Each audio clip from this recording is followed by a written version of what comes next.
ఇబ్బంది పెడుతున్నారు, లాక్కోవాలని చూస్తున్నారు, బెదిరిస్తున్నారు అని చెప్పి మాట్లాడటం జరిగింది.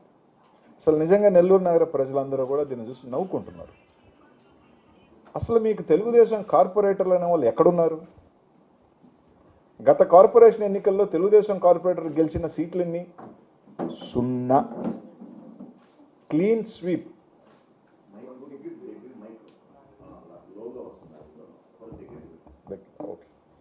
క్లీన్ స్వీప్ చేయటం జరిగింది.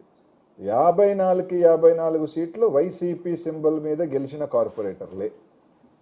వాళ్ళని ఏం పెట్టారా, ప్రలోభ పెట్టారా, ఎవరు పెట్టారా, అధికారం పోయిన తర్వాత ఇవన్నీ కూడా ఎవరు చేర్చుకున్నారు? మీరు చేర్చుకున్నారు. యాజ్ పర్ రూల్ పొజిషన్ తీసుకుంటే దేర్ స్టిల్ వైసీపీ కార్పొరేటర్సే, నాట్ టీడీపీ కార్పొరేటర్స్. తెలుగుదేశం మీద గెలవల, మా దగ్గర నుంచి అట్లా తీసుకున్నారు. వాళ్ళని మేము ప్రలోభ పెట్టాం. ఇంకా హాస్యాస్పదం ఏంటంటే అధికారంలో ఉన్నది ఎవరు? మేము వీరులమి, పులులు, సింహాలుమి మేమే. మేము అనుకుంటే ఎవరు ఉండరు. ప్రగల్భాలు వెలిగేది ఎవరు? అధికారాన్ని దుర్వినియోగం చేసి బెదిరించి కేసులు పెట్టిస్తుంది ఎవరు?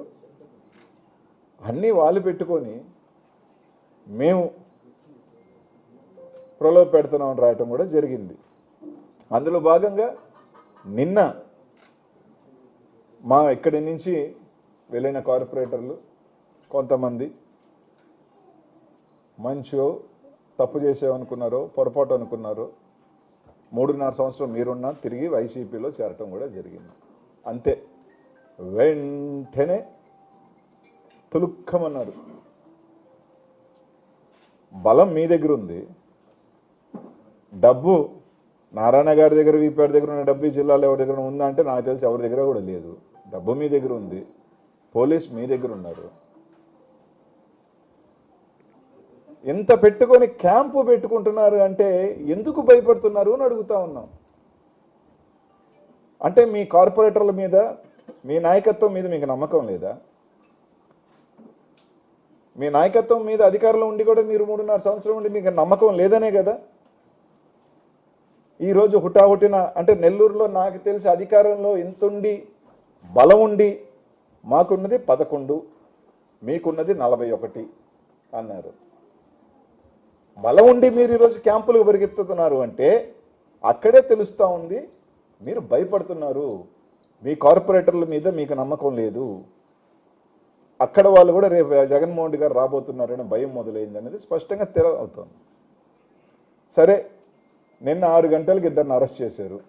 12 గంటల దాకా ఎఫ్ఐఆర్ కట్టేశామని అన్నారు. డిఎస్పీ గారు, 3 సిఐలు ఉండి ఎఫ్ఐఆర్ కట్టేశాము, 24 అవర్స్లో మేము ప్రొడ్యూస్ చేస్తామని చెప్పారు. ఏం కేసు అన్నది చెప్పలా. మేము చెప్పము ఏం కేసు కట్టాము, 24 అవర్స్లో మేము కోర్టులో పెడతాము అని అన్నారు.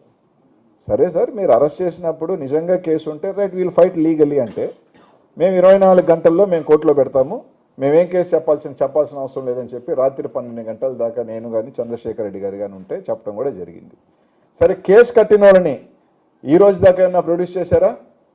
పొద్దున్నే ఒక కార్పొరేటర్ చేత, మీరు కేసు కట్టించుకున్న కార్పొరేటర్, మీరు అరెస్ట్ చేసిన కార్పొరేటర్ కనీసం పోలీస్ స్టేషన్ కన్నా తీసుకొచ్చారా?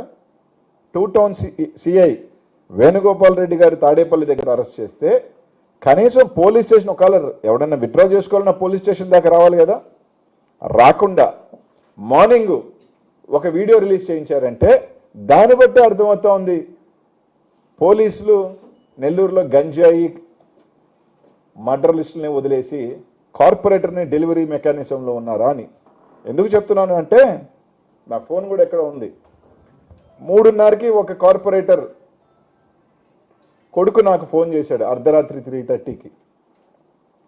వీళ్ళు చెప్పిన ఇద్దరిలో అరెస్ట్ చేసింది పోలీస్ అని పోలీసు ఒప్పుకుంది కదా. నిన్న మేము తీసుకొస్తాం, సబ్మిట్ చేస్తామని చెప్పి ఒప్పుకుంది కదా. ఒంగోలు దగ్గర 3:30కి ఫోన్ చేసి, అన్న 3:30కి ఎక్కడున్నామమ్మా అంటే ఒంగోలు దగ్గర ఉన్నాము, ఇలాగా పోలీసులు అరెస్ట్ చేసి తీసుకొచ్చారు, పట్టాభి అన్నాను, విజయభాస్కర్ రెడ్డి వచ్చిన్నారు, ఇబ్బంది పెడుతున్నారు, ఏం చేయమంటావన్నా అడగటం జరిగింది. నా దగ్గర ఫోన్ చేసిన నంబర్ ఉంది. మీకు ధైర్యం ఉంటే ఆ టైంలో 2 టౌన్ సిఐ పట్టాభి విజయభాస్కర్ రెడ్డి ఆ నంబరు లొకేషన్ తీస్తే ఎక్కడున్నారో తేలుతుంది.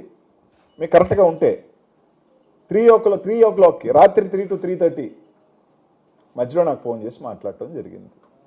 మీరు నెల్లూరుకి పోలీస్ స్టేషన్ తీసుకొస్తున్నారా, డెలివరీ ఇస్తున్నారా?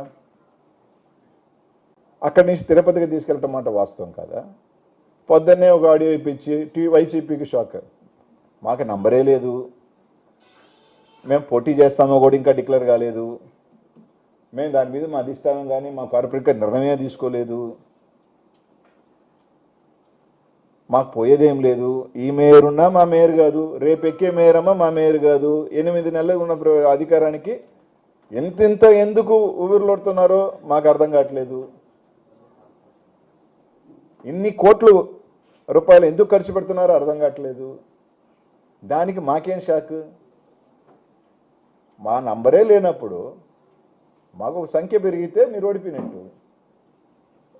మేము అక్కడికి వెళ్ళి ఆడ మా ఊళ్ళ చేతులు ఎత్తి మేము గెలవాల్సిన అవసరం లే. నెల్లూరు నగరంలో వైఎస్ఆర్ కాంగ్రెస్ పార్టీ నిన్నటితోనే మీరు క్యాంపు రాజకీయాలు రాత్రికి పాండిచేరి పరిగెత్తిన తీరుకే, తిరుమల కొండకు తీసుకొని పాండిచేరికి గోవాకు పరిగెత్తిన తీరిన రోజునే, అధికారంలో ఉండి డబ్బు ఉండి ఇన్ని ఉండి బలం ఉండి పరిగెత్తిన రోజునే వైఎస్ఆర్ కాంగ్రెస్ పార్టీ నైతికంగా నెల్లూరు నగరంలో గెలిచేసింది. కొత్తగా మేము గెలవాల్సిన అవసరం లేదు, మేము రుజువు చేసుకోవాల్సిన అవసరం మాకు లేదు. జగన్మోహన్ రెడ్డి గారు మీదున్న నమ్మకం కావచ్చు, వైఎస్ఆర్ కాంగ్రెస్ పార్టీలో ఉన్న నాయకత్వం కావచ్చు, ఈరోజు మాతో ఉన్న 11 మంది కార్పొరేటర్లు ఎవరైతే ఉన్నారో వాళ్ళ నిజాయితీ కావచ్చు, నిన్న పొరపాటు అనుకొని వచ్చేసిన మా కావచ్చు, వాళ్ళు తీసుకోవచ్చు, మళ్ళీ రావచ్చు, పక్కన పెట్టండి. నైతికంగా మీరు ఓడిపోయినారు. అది చాలు వైఎస్ఆర్ కాంగ్రెస్ పార్టీ గుండె మీద చేసుకొని చెప్తే కొట్టాల్సిన దెబ్బ నెల్లూరు నగరంలో ఏంటో చూపించినాం. క్యాంపుకు పరిగెత్తిన రోజునే మీరు నైతికంగా ఓడిపోయినారు. పోలీసులు ఈరోజు చెప్తా ఉన్నా, నేను సవాల్ చెప్తా ఉన్నా, పోలీసుని అడ్డు పెట్టుకొని పోలీసుని వదిలేసి ఈరోజు రియాజ్ వాళ్ళ మామని వాకాళ్ళలోంచి తీసుకొచ్చినారు.